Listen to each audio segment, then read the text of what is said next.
Good morning, Reverend Pastor Bobby Librado and Sister Cynthia Librado, Brother Joel and Sister Lydia Buhia, and to all and each and everyone na kasama namin sa araw na ito, greetings in the name of Jesus. Once again, pasalamat tayo sa ating Panginoong Diyos. Thank you so much, Lord Jesus, for this wonderful day, wonderful opportunity and privilege that you have given to each and every one of us. O God, hallelujah.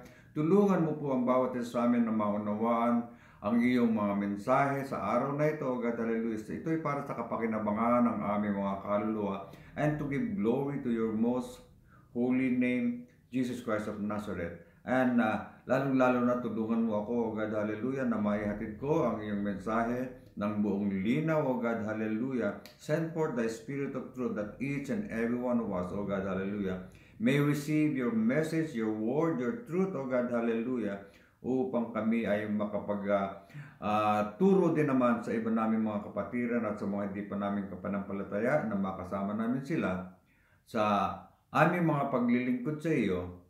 In Jesus' mighty name I pray, Amen, Amen, and Amen. Once again, maraming salamat sa ating Panginoong Diyos at sa bawat isa sa atin na nakatunin ngayon dito sa New Life Fellowship UPC Hong Kong Prayer Morning Devotion. At minsan pa ay pakinggan natin ang mga salita. I would encourage each and everyone, mga kapatid, na pakinggan nating mabuti, alamin nating mabuti ang lahat ng mensahe ng ating Panginoon Diyos sa kapakinabangan natin. Sa araw na ito, ang title po ng ating lesson, ng ating Bible exhortation is Choose Life.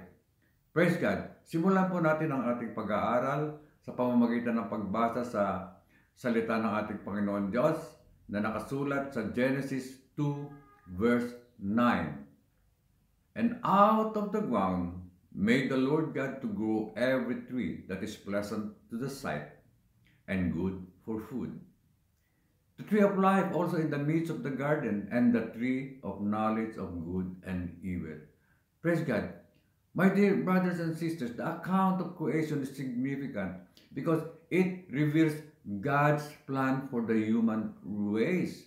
It was written so ancient people could understand creation without modern science, yet it communicates to every age the ultimate truth about human existence.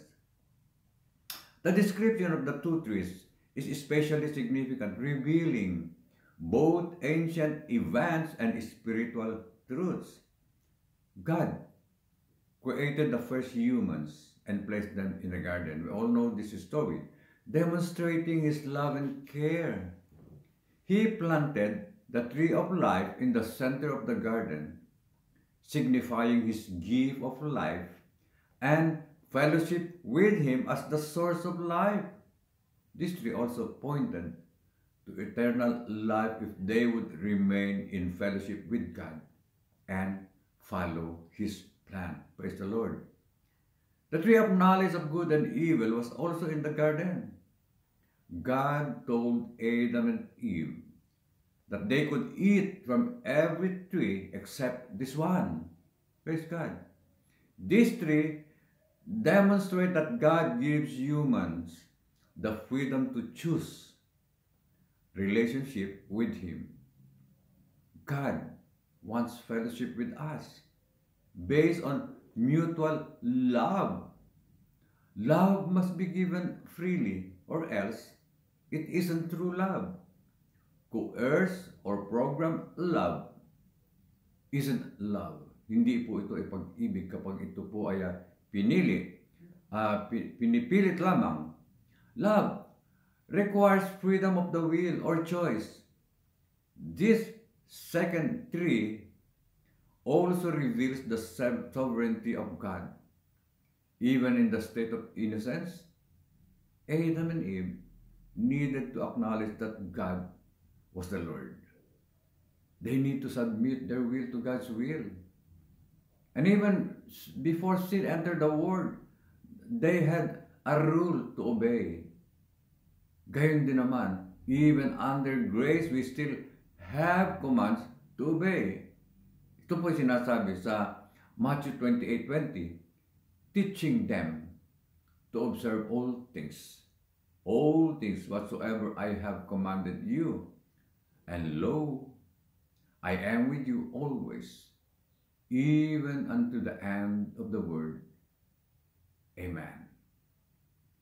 God gave Adam and Eve many wonderful blessings, including life itself, love, provision, and freedom. With freedom, my dear brothers and sisters, always comes responsibility to use freedom wisely and properly. They had two responsibilities, to love God and to obey God. We have the same responsibilities today. Hallelujah. The first and greatest commandment is to love God with all our being, as written in Deuteronomy 6, verses 4 and 5, and Mark chapter 12, from 29 to 31. And if we truly love God, we will obey Him. Gaya na sinabi ng ating Panginoong Jesucristo na nakatala po sa John 14:15, if you love me, keep my commandments. The tree of knowledge of good and evil signifies that God alone defines what is good and evil, right or wrong. Ang tao, mga kapatid, humans don't have that authority or capacity. When Adam and Eve ate of this tree, they not only disobeyed God's specific command, but usurped God's authority. They attempted to play God, just as the devil had tempted. Instead of obeying God's word, they tried to decide for themselves what was right. Before eating the forbidden fruit, they knew it was wrong. Alam na nilang mali. But they had only experienced good. Afterward, they experienced evil for the first time and recognized the potential for evil to develop out of good. They realized their nakedness and became ashamed. They saw that without God, they were without glory. Hallelujah. Powerless and susceptible to wrongful desires and behavior. Sin broke their connection with God. So they hid from His presence. They were separated from God, which is spiritual death. And they began to die physically through the aging process. God mercifully covered their sin and shame by killing animals and making clothes from animal skins, thereby restoring, nakita niyo mga kapatid, thereby restoring a measure of fellowship. Nevertheless, God banished them from the garden, and specifically from the tree of life. Praise God. The loss of access to the tree of life demonstrates that we cannot truly live without God. Hindi tayo maaaring mabuhay, mga kapatid, nang wala ang ating Panginoong Diyos. And it also shows that God doesn't desire for our present life of temptation, sin, and trials to be permanent. Praise God. After we overcome sin and death in the resurrection, we will once again have access to the tree of life, and its leaves will provide healing, as written in Revelation 22, verses 1 to 5. Now, God's eternal plan for us is not suffering and death, but healing and life. Hallelujah. Jesus. Ultimately, the tree of life points to Jesus. Remember, in John 14:6, it is written, He is the way, the truth, and the life. Just as the tree of life was in the center of the garden, so Jesus must be the center of our lives. Our relationship with Him cannot be peripheral. It must be central. Hallelujah. It cannot be shared with other gods. It must be exclusive. Hallelujah.